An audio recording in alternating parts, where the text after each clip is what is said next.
Saimum series ২ operation Tel Aviv ২ ৭ ইসরায়েলের প্রতিটি লোকালয়, পল্লী ও নগরীতে সপ্তবার্ষিক শাবাত দিবসের মহা আনন্দের বার্তা নিয়ে উদিত হল ২৭শে ফেব্রুয়ারির সূর্য। প্রতি ৭ বছর পর পালিত হয় এই উৎসব। ধর্মীয় বিধান অনুসারে এই দিন অর্থকরী সকল প্রকার কাজকর্মে ব্যাপৃত হওয়া সম্পূর্ণভাবে নিষিদ্ধ। কোনো কাজে ব্যস্ত হওয়া তাদের জন্য মহাপাপের কাজ। ইসরায়েলে এটি সাধারণ ছুটির দিন। ক্ষেত খামার, কলকারখানা, অফিস আদালত, ব্যবসা বাণিজ্য, দোকানপাট সবকিছুর দরজা এদিন সম্পূর্ণভাবে বন্ধ থাকে। মহা আনন্দের বন্যায় প্লাবিত হয়ে যায় এদিন প্রতিটি ইহুদি জনপদ। এই ২৭শে ফেব্রুয়ারির সূর্য সেই মহা আনন্দের বার্তা নিয়ে উদিত হল ইসরায়েলে। তবে এবারের সাবাত দিবস ইসরায়েলের কাছে আরও তাৎপর্যময়। দুদিন আগে ইসরায়েলের সাথে আরব রাষ্ট্রসমূহের শান্তি চুক্তি স্বাক্ষরিত হয়েছে। সেই সাথে ইসরায়েল তাদের স্বীকৃতি লাভ করেছে। অবশ্য এজন্য তাকে অধিকৃত এলাকা ছাড়াও আরও অনেকখানি ইসরায়েলি এলাকা ছেড়ে দিতে হয়েছে। জেরুজালেম থেকেও তাদের হাত গুটিয়ে নিতে হয়েছে। সরে যেতে হয়েছে তাদেরকে ১৯৪৮ সালের পার্টিশনের সময়ের মূল এলাকার মধ্যে। তবু বহু বছর পর আজ শান্তি ও স্বস্তি লাভ করেছে ইসরায়েলিরা। তাদের মাথার ওপর যে উদ্যত খাড়া ঝুলছিল তার ভীতি থেকে তারা আজ মুক্ত হয়েছে। তাই আজকের শাবাত দিবস ইসরায়েলিদের কাছে সৌভাগ্যের সূচনাকারী হিসেবে উপস্থিত হয়েছে। তাই সারা ইসরায়েলে আজ বাঁধনহারা আনন্দের বন্যা। সেনাবাহিনীর ব্যারাক হতে শুরু করে কুলি মজুরের অঙ্গন পর্যন্ত ছড়িয়ে পড়েছে এই আনন্দ। সারা দিন ধরে চলেছে আনন্দ। ইসরায়েলের জনজীবনে আজ যেন কোনো নিয়ন্ত্রণ নেই, কোথাও যেন আইনের বাঁধন নেই। সন্ধ্যার আগমনে আনন্দ উৎসব আরও জমে উঠল। তেল আবিবের ৪১টি সিনেমা হল, ২৭টি নাট্যমঞ্চ, ১৭টি পাবলিক হলে আনন্দানুষ্ঠানের আয়োজন হয়েছে। সৈনিক, ছাত্র, বুদ্ধিজীবী, অফিসার প্রভৃতি সকলেই আজ এসে জমা হয়েছে এসব আনন্দানুষ্ঠানে। এছাড়াও বিভিন্ন মহল্লায় শামিয়ানা টাঙিয়ে অনুষ্ঠানের আয়োজন করা হয়েছে। সেনাবাহিনীর গ্যারিসনসমূহে তাদের নিজস্ব মিলনায়তনেও আয়োজন হয়েছে জাঁকজমকপূর্ণ অনুষ্ঠানের। ইসরায়েলের সকল শহরে আজ একটি দৃশ্য। ইহুদি পল্লী ও জনপদেও এরূপ আনন্দানুষ্ঠানের ব্যবস্থা হয়েছে। দেশের এই আনন্দানুষ্ঠানে মিলিত হয়নি শুধু মুসলিম ও ড্রুজি সম্প্রদায়। ইহুদিদের ধর্মানুষ্ঠানের সাথে তাদের কোনো যোগ নেই। রাষ্ট্রীয় উদ্যোগে ইসরায়েলে আজ যে শীর্ষ আনন্দানুষ্ঠানের আয়োজন হয়েছে তার স্থান হয়েছে স্টেট অ্যাসেম্বলি হল। এখানে রাষ্ট্রপ্রধান থেকে শুরু করে মন্ত্রিসভা ও পার্লামেন্ট সদস্য, ঊর্ধ্বতন সরকারি কর্মচারী এবং সশস্ত্র বাহিনীর শীর্ষস্থানীয় অফিসারবৃন্দ সমবেত হয়েছেন। গ্রিন লজের ওয়্যারলেস রুম। ওয়্যারলেসের সামনে বসেছিল আহমদ মুসা এবং মাহমুদ। সন্ধ্যা ৭টা পেরিয়ে গেছে। ইসরায়েলের বিভিন্ন শহর ও সাইমুমের অন্যান্য আঞ্চলিক ঘাঁটি থেকে রিপোর্ট আসছে। তারা সে রিপোর্ট পরীক্ষা করছে এবং সঙ্গে সঙ্গে জবাব দিচ্ছে। সিনাই অঞ্চল, জর্ডান উপত্যকা ও গোলান হাইট এলাকা থেকে সকল সাইমুম ইউনিটকে ইসরায়েলের অভ্যন্তরে সরিয়ে আনা হয়েছে। কেন্দ্রীয় সংগঠনের সকল কর্মীকেও এনে সমবেত করা হয়েছে ইসরায়েলে। ইসরায়েলের বিভিন্ন ঘাঁটিতে তারা ছড়িয়ে পড়েছে। স্থানীয় নেতৃত্বকে তারা পরামর্শ ও সহযোগিতা দান করছে। তাদের কাছ থেকে রিপোর্ট আসছে। বিন্দু বিন্দু ঘাম জমে উঠেছে আহমদ মুসা ও মাহমুদের কপালে। ইসরায়েলের সমস্ত ঘাঁটিতে সাইমুমের সকল ইউনিট প্রস্তুত। সকলের মধ্যে হালকা অস্ত্র বিতরণের কাজ সম্পন্ন হয়েছে। চূড়ান্ত মুহূর্তটির জন্য অপেক্ষা করছে সকলেই। রাত্রি ১০টা ১ মিনিটে সাইমুমের অপারেশন স্কোয়াড তার কাজ শুরু করবে। এর আধা ঘণ্টা পরে পাবলিসিটি স্কোয়াডের কাজ শুরু হবে। রাত্রি ১২টায় রেডিও ঘোষণা করবে অভ্যুত্থানের কথা। সেই সঙ্গে শুরু হবে ডিপ্লোম্যাটিক এবং অ্যাডমিনিস্ট্রেশন স্কোয়াডের তৎপরতা। সকল ঘাঁটির সাথে যোগাযোগ সম্পন্ন করে ওয়্যারলেস রুম থেকে বেরিয়ে এলো আহমদ মুসা। কিন্তু মাহমুদ বসে রইল ওয়্যারলেস সেটের সামনে। সমস্ত মনোযোগ তার ওয়্যারলেস সেটের দিকে নিবদ্ধ। ওয়্যারলেস রুম থেকে বেরিয়ে এসে আহমদ মুসা মিটিং রুমে প্রবেশ করল। একটি গোল টেবিল ঘিরে বসেছিল সাইমুমের রাজনৈতিক বিভাগের প্রধান আমিন আল আজহারি এবং সামরিক পরিকল্পনা বিভাগের প্রধান আবদুল্লাহ আমর। জেনারেল মোশে হায়ান ও জেনারেল রবিনকে চেয়ারের সাথে শক্ত করে বাঁধা অবস্থায় দেখা গেল। তাদের চোখ বাঁধা। আহমদ মুসা এসে চেয়ারে বসতেই আমিন আল আজহারি তার দিকে একটি বিবৃতির খসড়া এগিয়ে দিল। গভীর মনোযোগের সাথে তাতে চোখ বুলুল আহমদ মুসা। এখানে সেখানে কয়েকটা সংশোধন আনল। এ নিয়ে সে নিম্নস্বরে আবদুল্লাহ আমরের সাথে পরামর্শ করল। তারপর সে আমিন আল আজহারিকে বলল, একটি ফ্রেশ কপি তৈরি করুন। আহমদ মুসা উঠে গিয়ে জেনারেল হায়ান ও জেনারেল রবিনের চোখের বাঁধন খুলে দিল। চোখের বাঁধন খুলে যেতেই ওরা পিটপিট করে সবার দিকে চোখ তুলল। দেখে নিল ঘরটাকেও একবার। আহমদ মুসা চেয়ারে এসে বসল। ততক্ষণে ফ্রেশ কপি তৈরি হয়ে গেছে। আহমদ মুসা কাগজটি হায়ানের সামনে বাড়িয়ে দিয়ে বলল, পাঠ করুন কাগজটি। কাগজটি জেনারেল রবিনকেও দিয়ে পড়ানো হল। পাঠ করে তারা চমকে উঠল। পরিপূর্ণ দৃষ্টি মেলে দেখল তারা সবাইকে। মোশে হায়ান বলল, এর অর্থ কি? কে আপনারা? আহমদ মুসা বলল, পরিচয় পর্ব পড়ে হলেও চলবে। কিন্তু তাড়াতাড়ি মেসেজটি আমাদের রেকর্ড করানো দরকার, ওটাই আগে হোক। বলে সে ড্রয়ার থেকে একটি ছোট্ট মাউথপিস বের করে তার সামনে তুলে ধরল। বলল, দেশবাসীর উদ্দেশ্যে মেসেজটি একবার পাঠ করুন, মিস্টার হায়ান। হায়ান বলল, আমি পাঠ করতে পারি না। আমাদের ব্ল্যাকমেইল করা হচ্ছে। আহমদ মুসা কঠিন কণ্ঠে বলল, আমরা খেলা করতে বসিনি মিস্টার হায়ান, সময় নষ্ট করবেন না। পাঠ করুন অথবা মৃত্যুর জন্য প্রস্তুত হন। বলে আহমদ মুসা রিভলভার বের করে ডান হাতে রাখল এবং বাম হাতে মাউথপিসটি তুলে ধরল হায়ানের সামনে। লৌহ মানব বলে কথিত একচক্ষু বিশিষ্ট হায়ানেরও মুখ পাংশু হয়ে গেল। সে মুসার স্থির অচঞ্চল চোখে কি যেন পড়ল। তারপর পাঠ করে গেল মেসেজটি। জেনারেল রবিনও অনুসরণ করল হায়ানকে। রাত্রি 9:30। উৎসবমুখর তেল আবিব নগরী। সাইমুমের ট্রাফিক ইউনিট সাধারণ পথচারীর ছদ্মবেশে শহরের রাস্তায় মোতায়েন হয়ে গেছে। হ্যান্ড গ্রেনেড ও স্টেনগান সজ্জিত তারা। সেই চরম মুহূর্তটিতে যানবাহন ও পথ চলাচল সম্পূর্ণ অচল করে দেওয়াই হবে তাদের কাজ। কারফিউ নিয়ন্ত্রণও করবে তারা। নির্দিষ্ট সময়ে টেলিযোগাযোগ বিকল করে দেওয়াও তাদের দায়িত্ব। 9:45 সাইমুম অপারেশন স্কোয়াডের কর্মীরা গণজমায়েতের স্থানগুলোতে পজিশন নিয়ে নিল। বিশেষ করে স্টেট অ্যাসেম্বলি হল ও গুরুত্বপূর্ণ গভর্নর দপ্তরগুলোতে তারা অলক্ষ্যে অবরোধের সৃষ্টি করে দাঁড়াল। টেলিফোন, টেলিগ্রাফ, টেলিভিশন ও বেতার কেন্দ্র এবং সেনাবাহিনীর হেডকোয়ার্টারের প্রতি গুরুত্ব আরোপ করা হল সবচেয়ে বেশি। ঢং ঢং করে তেল আবিবের ঘড়িতে রাত্রি 10টা বেজে গেল। পেটা ঘড়ির শেষ ঘণ্টাটি বাতাসে মিলিয়ে যাবার সাথে সাথে ইসরায়েল আর্মির প্রতীক আঁকা দুখানা জিপ সেনাবাহিনীর হেডকোয়ার্টারের বিশাল গেটে গিয়ে দাঁড়াল। গেটের দুপাশে গার্ডরুম থেকে 2 জন মিলিটারি পুলিশ এগিয়ে এলো জিপের দিকে। 2 জিপে মোট 10 জন লোক, ইসরায়েল আর্মির পোশাক পরা। প্রত্যেকের শোল্ডার ব্যান্ডে অফিসারের ইনসিগনিয়া। মিলিটারি পুলিশ এক নজর তাকিয়েই স্ট্যানগান নামিয়ে ফিরে চলল। তারা ফিরে দাঁড়াতেই জিপ থেকে 2টি রিভলভার একই সঙ্গে অগ্নি উদ্গীরণ করল। সাইলেন্সার লাগানো রিভলভার। কোনো শব্দ হল না।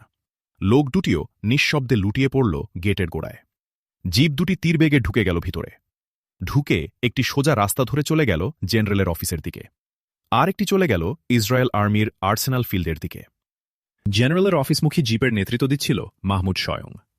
ঝড়ের গতিতে এগিয়ে চলছিল জিপ, আর মাত্র 35 সেকেন্ড বাকি। এই সময়ের মধ্যেই তাকে জেনারেলের অফিসে পৌঁছতে হবে। ওই তো দেখা যাচ্ছে জেনারেলের অফিস, তার সুদৃশ্য গেট। গ্রাউন্ড ফ্লোরেই বসেন জেনারেল, কিন্তু গ্রাউন্ড ফ্লোরটি গ্রাউন্ড লেভেল থেকে প্রায় 20 ফুট উঁচু। জেনারেলের অফিসের তলদেশে ইসরায়েল আর্মির হেড ওয়্যারলেস কন্ট্রোল ক্যাবিন। জেনারেলের উন্মুক্ত গেটে দেখা যাচ্ছে 2 জন মিলিটারি পুলিশ। জিপ দেখে তাদের হাতের স্টেনগান উঁচু হয়ে উঠল। গুলির রেঞ্জে তারা আসতেই মাহমুদ নির্দেশ দিল, ফায়ার। 2টি রিভলভার একই সঙ্গে আবার অগ্নি উদ্গীরণ করল। সাইলেন্সার লাগানো নিঃশব্দ গুলি। কোনো চিৎকারও উঠল না। নিঃশব্দে লুটিয়ে পড়ল লোক দুটি। গেটে গিয়ে গাড়ি দাঁড়াতেই মাহমুদ লাফ দিয়ে নেমে গেট পেরিয়ে ক্ষিপ্ত পদে সিঁড়ির দিকে ছুটল। তার পিছনে আরও 2 জন। অন্য 2 জন মেশিনগান নিয়ে দাঁড়াল গেটে। মাহমুদ সিঁড়ি ভেঙে উঠে একটি করিডোর পেরিয়ে জেনারেলের অফিসের বদ্ধ দরজার সামনে দাঁড়াল। দরজার পাশে ডান দিকে জেনারেলের সেক্রেটারির অফিস। সে মাহমুদদের দেখে হকচকিয়ে উঠে দাঁড়িয়েছে। তার শোল্ডার ব্যান্ডে কর্নেলের ইনসিগনিয়া। মাহমুদের রিভলভার নিঃশব্দে অগ্নিবৃষ্টি করল। গুলিটি কানের পাশ দিয়ে ঢুকে গেল। টেবিলের উপরই হুকিয়ে পড়ল সে। পতনের শব্দ হল। মাহমুদ দ্রুত দরজা ঠেলে প্রবেশ করল ভিতরে। সঙ্গী 2 জনের মধ্যে একজন দরজায় পাহারায় থাকল, আর একজন মাহমুদের সঙ্গে ঘরে প্রবেশ করল। ঘরে ঢুকে মাহমুদ দেখল ইসরায়েল সশস্ত্র বাহিনীর সহকারী অধিনায়ক জেনারেল আব্রাহাম উঠে দাঁড়িয়েছে। তার চোখে উৎকণ্ঠিত দৃষ্টি, হাতে রিভলভার। কিন্তু তার রিভলভার উঠানোর সময় হল না। মাহমুদের রিভলভার আর একবার অগ্নি উদ্গীরণ করল। জেনারেল আব্রাহামের কবজি ভেদ করে তা বেরিয়ে গেল। জেনারেল আব্রাহামের বাম হাত টেবিলের নিচে নেমে যাচ্ছিল। মাহমুদের রিভলভারের আর একটি গুলি জেনারেল আব্রাহামের বাম বাহু ভেদ করল। চেয়ারে বসে পড়ল জেনারেল। মাহমুদ গড়চে উঠল, যেমন আছেন ঠিক তেমনি দাঁড়িয়ে থাকুন। জানি, এবার ল্যাগ বক্সের বোতাম টিপে কন্ট্রোল রুমে নেমে যেতে চেষ্টা করবেন। পা নড়াবার চেষ্টা করলে 3য় গুলিটি এবার আপনার বক্ষ ভেদ করবে। জেনারেল আব্রাহামকে সামনে রেখে তার পিছু পিছু মাহমুদ কন্ট্রোল রুমে প্রবেশ করল। মাহমুদের পিছনে প্রবেশ করল ওয়্যারলেস ইঞ্জিনিয়ার আবদুল্লাহ আমিন। আবদুল্লাহ আমিন মিটার ইন্ডেক্স অনুসরণ করে ইসরায়েলের বিভিন্ন গ্যারিসনের সাথে সংযোগ চ্যানেল প্রতিষ্ঠা করল। তারপর সে চ্যানেলগুলোকে হেড ট্রান্সমিটারের সাথে যুক্ত করল। ওদিকে মাহমুদ প্রাক্তন দেশরক্ষামন্ত্রী জেনারেল মোশে হায়ান ও প্রাক্তন সর্বাধিনায়ক জেনারেল রবিনের স্বাক্ষরকৃত বিবৃতি জেনারেল আব্রাহামকে দেখাল। তারপর আর একটি লিখিত বিবৃতি জেনারেল আব্রাহামের চোখের সামনে তুলে ধরে বলল, এবার পাঠ করুন তো জেনারেল। বলে সে রেকর্ডার যন্ত্রের সুইচ অন করল। তারপর রিভলভারের নলটি জেনারেলের কপাল বরাবর তুলে ধরে বলল, এক আদেশ কিন্তু দুবার করার মতো সময় আমাদের নেই। জেনারেল আব্রাহামের আহত হাত থেকে রক্ত ঝরছিল, কাঁপছিল সে। বোধহয় বুঝল সে সামনের ওই লোকটি দুবার আদেশ করার লোক নয়। বিবৃতিটি সে পাঠ করে গেল। দেশের জনগণের সাথে বিশ্বাসঘাতকতাকারী পুতুল সরকারের পতন ঘটেছে। দেশপ্রেমিক শক্তি দেশের নেতৃত্ব ভার গ্রহণ করেছে। আমার রাজনীতি নিরপেক্ষ সেনাবাহিনীকে সাময়িকভাবে অস্ত্র ত্যাগ করতে এবং পরিস্থিতি পর্যবেক্ষণ করতে আদেশ করছি। মেসেজটি আবদুল্লাহ আমিন ট্রান্সমিট করল। রাত্রি তখন 10:11। মেসেজ ট্রান্সমিট করার প্রথম ও দ্বিতীয় মিনিটে জাফা ও হাইফা নৌঘাটি থেকে খবর এলো। একই ধরনের খবর। প্রায় সকলেই বিভিন্ন আনন্দানুষ্ঠানে যোগ দিয়েছে। ঘাটিগুলো প্রায় শূন্য। অজ্ঞাত পরিচয় একদল লোক ঘাটি দখল করেছে। ওরা কন্ট্রোল রুমে ঢুকতে চেষ্টা করছিল। এখন খুলে দিচ্ছি কন্ট্রোল রুম। তৃতীয় মিনিটে তেলাবিব, লুদ, মাসাদা ও বিরুশিবা বিমানঘাটি থেকে খবর এলো। তেলাবিব ও লুদ জানালো, আমরা কিছু বুঝতে পারছি না। বাইরে গুলির শব্দ শুনতে পাচ্ছি। শব্দ নিকটতর হচ্ছে ক্রমে। পাইলট ও অফিসার্স ব্যারাক শূন্য। ঘাটিতে রুটিন পেট্রোল শুধু কাজ করছিল। মাসাদা ও বিরুশিবা বিমানঘাটি জানালো, রুটিন পেট্রোলের সাথে ছিটে ফোটা সংঘর্ষ হয়েছে বলে মনে হচ্ছে। সমগ্র বিমানক্ষেত্র অজ্ঞাতনামা ব্যক্তিদের দখলে। আমরা কন্ট্রোল রুম ছেড়ে যাচ্ছি। মাহমুদ তার নিজস্ব ওয়্যারলেসে এখানকার খবর এবং প্রাপ্ত অন্যান্য খবর জানিয়ে দিল গ্রিন লজের হেডকোয়ার্টারে আহমদ মুসাকে। মাহমুদ যখন জেনারেল অফিসের দখল নিচ্ছিল, তখন এহসান সাহাবরির নেতৃত্বে আরেকটি দল বিদ্যুৎ গতিতে আঘাত হেনে প্রহরায় নিযুক্ত এক প্লাটুন সৈন্যের প্রতিরোধ চূর্ণ করে হেডকোয়ার্টারের আর্সেনাল ফিল্ড দখল করে নিয়েছিল। আর্সেনাল ফিল্ড অধিকারে ড্রুজি সম্প্রদায়ের সৈন্যদের মূল্যবান সহযোগিতা পেয়েছিল এহসান সাবরি। অপরদিকে আবদুল্লাহ জাবেরের নেতৃত্বে সাইমুমের 1000 সদস্যের একটি দল ক্ষুদ্র ক্ষুদ্র দলে বিভক্ত হয়ে সেনাবাহিনীর ব্যারাকসমূহ দখল করে নিয়েছিল। অধিকাংশ ব্যারাক প্রায় শূন্য ছিল। আর্মি, পুলিশ, পেট্রোল ও উপস্থিত অন্যান্য সশস্ত্র সৈন্য কোথাও কোথাও বিচ্ছিন্ন প্রতিরোধের সৃষ্টি করলেও সংঘবদ্ধ প্রতিরোধ কোথাও হয়নি। ব্যারাকে 3000 ড্রুজি সম্প্রদায়ের সৈনিক কোনো প্রতিরোধ করেনি। রাত্রি 10:30 মধ্যে সমগ্র ব্যারাক এলাকা সাইমুমের কর্মী সেনারা দখল করে নিয়েছিল। গ্যারিসনের অ্যাসেম্বলি হল ও ব্যারাক এলাকা থেকে রাত্রি 10:30টার মধ্যে 3000 ইসরায়েলি সৈন্য ধৃত হয়েছিল। শহরের 41টি সিনেমা হল, 27টি নাট্যমঞ্চ, 17টি পাবলিক হল ও অন্যান্য অনুষ্ঠান এলাকা থেকে 17,000 সামরিক বাহিনীর লোকসহ মোট 50,000 ইসরায়েলি যুবক গ্রেপ্তার হল। সাইমুমের ট্রাফিক ইউনিট ও লোকাল ইউনিটের হাতে গ্রেপ্তার হল আরও 11,000 লোক। রাত্রি 10:30 তেলাবিব আর্মি গ্যারিসন থেকে সাইমুমের সাজোয়া বাহিনী বিভিন্ন ইউনিটে বিভক্ত হয়ে তেলাবিবের রাস্তায় টহল দিতে শুরু করল। পাবলিসিটি স্কোয়ারের কাজও তখন শুরু হয়ে গেছে। রাস্তায় রাস্তায় ঘোষণা করা হচ্ছে, দেশের জনগণের সাথে বিশ্বাসঘাতকতাকারী পুতুল সরকারের পতন ঘটেছে। জনগণকে শান্তভাবে গৃহে অবস্থান করতে অনুরোধ করা হচ্ছে। স্টেট অ্যাসেম্বলি হলে রাষ্ট্রপ্রধান থেকে শুরু করে পার্লামেন্ট ও মন্ত্রিসভার সদস্য, ঊর্ধ্বতন সামরিক ও বেসামরিক কর্মচারীদের সকলেই গ্রেপ্তার হয়েছে।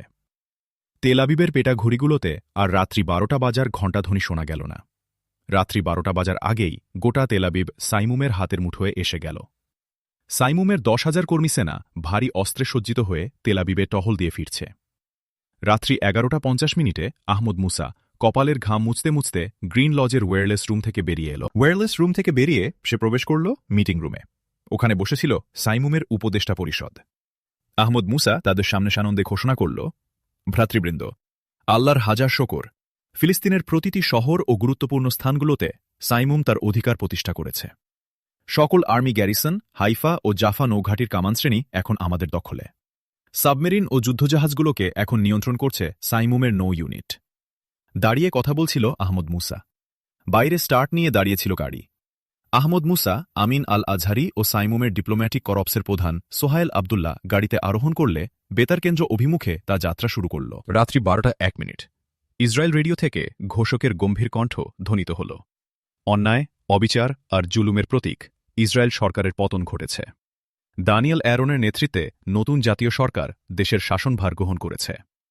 উল্লেখ্য যে ইহুদি সমাজে মাহমুদ দানিয়েল অ্যারন নামে পরিচিত।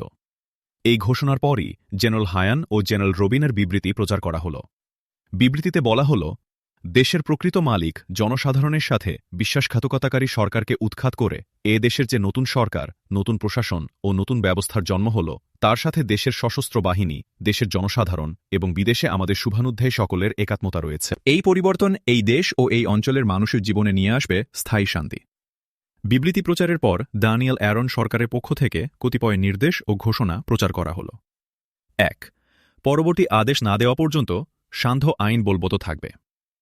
2. পরবর্তী আদেশ ঘোষিত না হওয়া পর্যন্ত দেশের সকল অফিস আদালত ও কলকারখানা বন্ধ থাকবে। ৩. দেশের সকল নৌ ও বিমানবন্দর অনির্দিষ্টকাল পর্যন্ত বন্ধ থাকবে। ৪. আগামী ২৪ ঘণ্টার মধ্যে সকল বিদেশিকে দেশ ত্যাগ করতে হবে। সশস্ত্র বাহিনীর নিজস্ব বিমানে তাদেরকে নিকটতম কোনো রাজধানীতে পৌঁছে দেওয়া হবে। ৫. বৈদেশিক মিশনের সকলকে তাদের নিজস্ব এলাকায় অবস্থান করতে বলা হচ্ছে। নিত্যপ্রয়োজনীয় দ্রব্যের সরবরাহ তারা নিয়মিত পাবে। ৬. দেশের বৈদেশিক ও অর্থনৈতিক নীতিসমূহ অপরিবর্তিত থাকবে। এ সম্পর্কিত পূর্ববর্তী সকল চুক্তি ও প্রতিশ্রুতিসমূহের মর্যাদা অক্ষুণ্ণ রাখা হবে। রেডিও থেকে মাঝে মাঝে উপরোক্ত বিবৃতি ও ঘোষণা প্রচার হতে থাকল। এরই মাঝে উদিত হল ২৮শে ফেব্রুয়ারির সূর্য। এই সূর্য লক্ষ লক্ষ ফিলিস্তিনবাসীর জীবনে নিয়ে এলো নতুন দিন, নতুন ভবিষ্যৎ।